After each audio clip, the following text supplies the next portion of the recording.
Hey everyone, it's Tina Marie. Welcome back to my channel. So today is going to be a little bit different from what I usually do. A lot of you may not know that I love cooking. So besides hair, cooking is literally the next best thing. I'm always in the kitchen. I love coming up with new ideas. The kitchen is like my safe place. I just love it. So I decided that I'll just show you guys a few recipes that I like to do that are super quick, super easy, and they're so good. So on days like today, I really don't feel like cooking, but I don't want to like go buy something. And so the best part of this meal is that you only really truly need just a few ingredients. So you don't have to break the bank. So I'm just gonna make some really quick stuffed shells. So this is one of my favorite dishes. It's super easy to make. It doesn't take long to make at all, and it's so good. And my boyfriend loves it. So let's just go ahead and get started. All right, so I'm starting with some jumbo shells. I got these from Walmart. They were like $1 and some change. And I'm just letting these boil until they get soft, until they get done. Meanwhile, I did go ahead and preheat my oven to 350. And I'm just taking my ground beef, seasoning it with some salt, some pepper. You can't see the pepper, but it's there. And I'm also going to take some taco seasoning. That's just going to give it a little extra kick, a little pizzazz to it. So I'm just going to put that in and just stir it up until it's all nice and blended.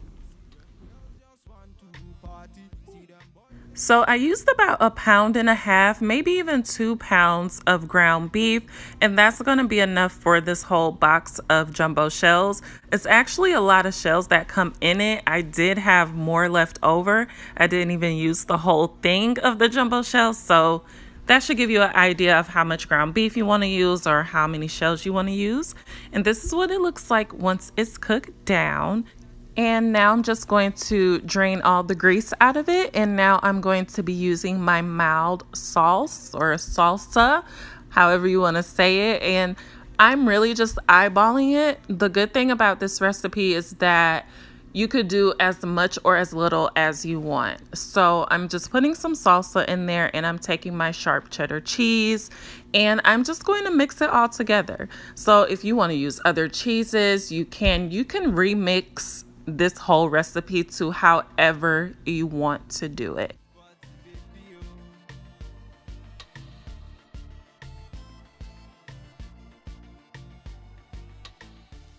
So I decided that I wanted to add just a tad bit more salsa and a little bit more cheese to get it exactly how I want it. I want it super meaty but super cheesy, and it's just going to look amazing once I mix all of this together.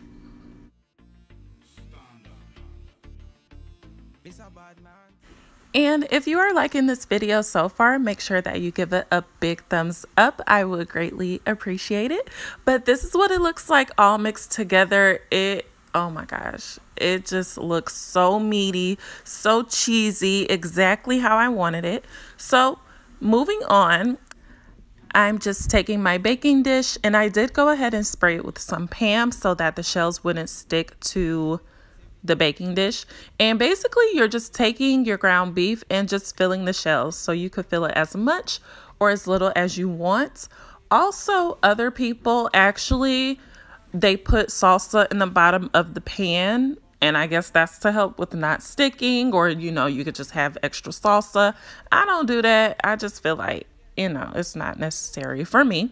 So the next step is I just add a little bit more salsa to the top of the shells.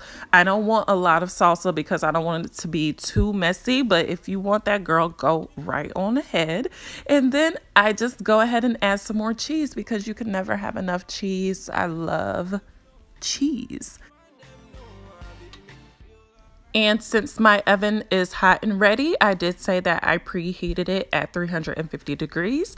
I go ahead and pop those babies in and leave them in for about 15 minutes and take them out. And this is the result. And also, I always add a little bit of parsley flakes on it because I just want to be fancy. It just makes my food look so fancy or whatever. But that is basically it. It's a super quick, super easy meal that you can make any day, and it doesn't take any time and you don't need a lot of ingredients. So this is one of my favorite go-tos. I hope you guys enjoyed the video. Let me know what you think down below if you want some more cooking videos, because I cook all the time. Thank you guys so much for watching. Make sure that you subscribe to my channel if you haven't already, and I will see you all on the next video.